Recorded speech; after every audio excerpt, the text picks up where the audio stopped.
আসসালামু আলাইকুম, আমি শরীফুল হক। আজকে আমরা আপনাদের সাথে একটা গুরুত্বপূর্ণ টপিক নিয়ে আলোচনা করব।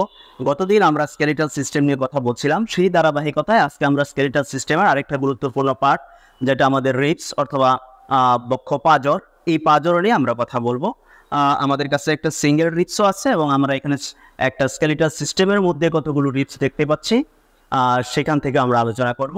সেই ধারাবাহিকতায় আমরা যদি তাকে কয়েকটা পার্টে ভাগ করি, প্রথমে আমরা বলবো হলো রিবসের টাইপ সম্পর্কে কথা বলবো, তারপরে আমরা এই রিবসের পার্ট নিয়ে কথা বলবো এবং রিবসের অ্যানাটমিক্যাল যে পয়েন্ট আছে সেই নিয়ে কথা বলবো। এগুলো আমাদের আলোচ্য বিষয়। তবে আমরা ধারাবাহিকভাবে শুরু করি।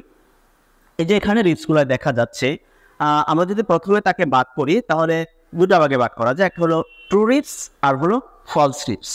ট্রু রিবস বলতে বোঝায় হলো যে রিবসগুলায় আমাদের এই যে সামনের যে বোনসটা আছে স্টার্নামের সাথে সরাসরি এসে সংযুক্ত হইল, এগুলোকে ট্রু রিবস বলে। আর যেগুলো সরাসরি স্টার্নামের সাথে সংযুক্ত হয় না, এগুলোকে ফলস রিবস বলে। আর রিবসগুলাই সরাসরি একদম বোনস এসে স্টার্নামের সাথে সংযুক্ত হয় না। এই যেখানে দেখা যাচ্ছে সাদা ধরনের, এটাকে বলা হলো কোস্টাল কার্টিলেজ। এই কোস্টাল কার্টিলেজ দিয়ে সে স্টার্নামের সাথে সংযুক্ত হয়। তাহলে কয়টা বোনস সংযুক্ত হলো? এই যে first, second, third, fifth, six, seven, এই সাতটা বোনস, এই যে সাতটা বোনস আমাদের স্টার্নামের সাথে সংযুক্ত হলো। তাহলে এই প্রথম সাতটাকে আমরা বলতে পারি ট্রু রিবস। তারপরে নেক্সট যে পাঁচটা আছে, 1, 2, 3, 4, 5, এই যে 5, অর্থাৎ 12, 11, 10, 9, 8, এই পাঁচটাকে আমরা ফলস রিবস বলবো। কারণ হলো এই পাঁচটা সরাসরি আমাদের স্টার্নামের সাথে সংযুক্ত নাই, অর্থাৎ এই যে নিচের যে দুইটা আছে সেটা একদমই সংযুক্ত নাই। আর তারপরে যে তিনটা, এই তিনটা আয়সা কোস্টাল কার্টিলেজ দিয়ে আমাদের সেভেন্থ যে রিবস আছে সেটা দিয়ে সংযুক্ত হয়েছে, অর্থাৎ সরাসরি সংযুক্ত নাই। তাই আমরা এগুলোকে বলতে পারি যে এগুলো হলো ফলস রিবস। এই ফলস রিবসগুলোকে আবার আমরা দুই ভাগে ভাগ করতে পারি। একটা হলো বাটি বা কন্ট্রাল রিবস, আর একটা হলো ফ্লাটিং রিবস। বাটি বা কন্ট্রাল রিবস বলতে বোঝায় যে রিবসগুলোয় সরাসরি স্টার্নামের সাথে সংযুক্ত নাই, বাট এই কোস্টাল কার্টিলেজ হয়ে সে 7 নাম্বার যে রিবস আছে সেটা দিয়ে সংযুক্ত হয়েছে, অর্থাৎ এই 8, 9 এবং 10, এই তিনটাকে আমরা বলতে পারি হলো বাটি বা কন্ট্রাল রিবস। আর এই যে নিচে একদম নিচে দুইটা বোনস আছে, 12 নাম্বার এবং 11 নাম্বার, এই দুটো কিন্তু কোনোভাবেই স্টার্নামের সাথে অ্যাটাচড হচ্ছে না, সেই জন্য এই দুটোকে আমরা বলতে পারি হলো একদম ফ্লাটিং রিবস। এই হলো রিবসের দুই ধরনের টাইপস। আরেকটা টাইপস আছে, সেটা হলো টিপিক্যাল রিবস এবং অ্যাটিপিক্যাল রিবস। এই দুইটা বলতে বোঝা হলো রিবসের একটা কমন ফিচার আছে, অর্থাৎ বৈশিষ্ট্য। যেই রিবসের কমন বৈশিষ্ট্যগুলো সবগুলাই বহন করে সেগুলোকে আমরা বলে হলো টিপিক্যাল রিবস। আর যেগুলো সবগুলো বৈশিষ্ট্য বহন করতে পারে না তাকে আমরা বলি অ্যাটিপিক্যাল রিবস। তারা টিপিক্যাল রিবসের মধ্যে আমাদের পরে হলো প্রথম দুটা বাদ যাবে, third, fifth, 3 number, 4 number, 5 number, 6 number, 7 number, 8 number, 9 number, এই যে সাতটা, এগুলোকে আমরা বলবো টিপিক্যাল রিবস, অর্থাৎ 3 থেকে 9 পর্যন্ত। কারণ এগুলোর মধ্যে যে কমন বৈশিষ্ট্যগুলো রিবসের থাকা দরকার সবগুলাই আছে। আর প্রথমের দুইটা, ফার্স্ট এবং সেকেন্ড, এবং শেষে 10, 11, 12, এই পাঁচটাকে আমরা বলি হলো অ্যাটিপিক্যাল রিবস, অর্থাৎ তার মধ্যে সবগুলো বৈশিষ্ট্য পাওয়া যায় না। এগুলো আমাদের রিবসের টাইপস নিয়ে আলোচনা।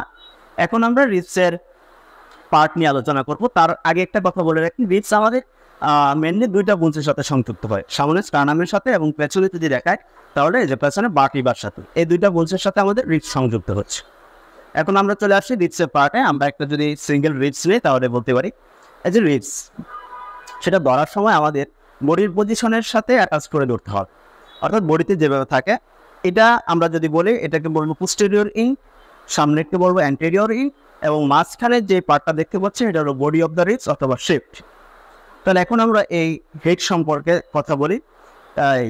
পোস্টেরিয়র ইং, এখানে 3টা পার্ট পাওয়া যায়। 1 নম্বর এই যে এখানে একদম মাথা, এটাকে বলে আমরা হলো হেড। তারপরে হেডের ঠিক পিছনে এখানে চ্যাপ্টা একটা অংশ থাকে, সেটাকে বলা হয় হলো নেক। এবং পেছনে এই যে এখানে বনি প্রমিনেন্ট একটা বোনস প্রচুর হয়ে আছে দেখা যায়, সেটাকে আমরা বলি হলো টিউবারকল। এখন আমরা হেডের যদি অ্যানাটমিক্যাল পয়েন্ট বলি তাহলে এখানে দুইটা ফ্যাসেট পাওয়া যায়, একটা হলো আপার ফ্যাসেট, একটা লোয়ার ফ্যাসেট। এই দুইটা ফ্যাসেটের কাজ হচ্ছে সে আপার বাটিবার সাথে আপার ফ্যাসেটটা কানেক্ট হবে এবং লোয়ার বাটিবার সাথে লোয়ার ফ্যাসেট কানেক্ট হবে। তারপর এখানে যদি আমরা টিউবার নেক সম্পর্কে বলি, নেকের এখানে আমরা বলবো যে তার দুইটা সারফেস আছে এবং দুইটা বর্ডার। একটা সারফেসকে বলবো ভিতরেটা ইনার সারফেস এবং বাইরেরটাকে আউটার সারফেস, এবং উপরের যেই বর্ডার, এই যে বর্ডারটা দেখা যাচ্ছে তাকে আমরা বলি সুপেরিয়র বর্ডার এবং নিচেরটাকে বলে আমরা ইনফিরিয়র বর্ডার। আর এই যে পিছনে যে টিউবারকুলার কথাটা বলছি, এই টিউবারকুলারও দুইটা পার্ট পাওয়া যায়। একটা পার্টকে বলে হলো আর্টিকুলার পার্ট, আর একটাকে বলে নন আর্টিকুলার পার্ট। এখন যদি আমরা এই পোস্টেরিয়র ইন্টার অ্যানাটমিক্যাল পয়েন্ট বলি, তাহলে বলবো যে পোস্টেরিয়র ইন্ট ডিরেক্টেড ব্যাকওয়ার্ড, অর্থাৎ বডির পিছনে ভার্টিব্রার সাথে সে সংযুক্ত অবস্থায় থাকে। তারপরে আমরা এই যে বডি সম্পর্কে যদি কথা বলি, এটা হলো বডি অফ দ্য রিবস। তারও একই রকমভাবে দুইটা সারফেস এবং দুইটা বর্ডার, একটা সুপিরিয়র বর্ডার, এটা নিচেরটা ইনফিরিয়র বর্ডার। এটাকে ইনার সারফেস এবং এটাকে আউটার সারফেস বা ইন্টেরিয়র সারফেস হিসাবে ধরা হয়। এখানে আরেকটা গুরুত্বপূর্ণ জিনিস আছে, যে এখানে একটা খাস কাটা অংশ নিশ্চয় ঠিক নিচে দেখা যায়, সেটাকে বলা হলো কোস্টাল গ্রুপ। এটার মধ্যে কয়েকটা মাসেলের অ্যাটাচমেন্ট থাকে, তার কিছু বেই, আর্টারি এবং নার্ভ সাপ্লাই থাকে। তার মধ্যে প্রথম নিচ দিক থেকে যেই মাসেলটা, তাকে বলা হয় এক্সটার্নাল ইন্টারকোস্টাল মাসেল। তার উপরে আরেকটু উপরে একটা মাসেল অ্যাটাচমেন্ট থাকে, তাকে বলা হয় হলো ইন্টারনাল ইন্টারকোস্টাল মাসেল। এবং একদম ভিতরে যেই কোস্টাল গ্রুপের সাথে মাসেল অ্যাটাচমেন্ট থাকে, তাকে বলা হয় হলো ইনার মোস্ট ইন্টারকোস্টাল মাসেল। এই মাসেল অ্যাটাচমেন্টের সাথে সাথে তার মধ্যে কিছু আর্টারি, একটা বেই এবং একটা নার্ভ সাপ্লাই থাকে। ইন্টারকোস্টাল আর্টারি, ইন্টারকোস্টাল বে এবং ইন্টারকোস্টাল নার্ভ, এগুলো পড়েছি। এগুলো আমাদের বডি অফ দ্য রিবস সম্পর্কে কথা। তারপরে আমরা চলে আসবো হলো অ্যান্টেরিয়র ইন্ট। অ্যান্টেরিয়র ইন্টের মধ্যে আমাদের এখানে একটা এই যে কোস্টাল কার্টিলেজটা আছে, এই যে আমাদের রিবস ধরে এখানে, তাহলে এই যে কোস্টাল কার্টিলেজের জন্য এখানে একটা কনকেভ ডিপ্রেশন থাকে, এখানে একটা ছোট গর্তের মতো থাকে। এই কনকেভ ডিপ্রেশনের সাথে আইসা আমাদের এই যে কোস্টাল কার্টিলেজটা দেখা যায়, সেটা অ্যাটাচড হয় এবং সেটা গিয়ে আমাদের স্টার্নামের সাথে অ্যাটাচড হয়ে রিবসকে একটা সাপোর্ট দেয়। এইগুলো আমাদের রিবস সম্পর্কে কথা।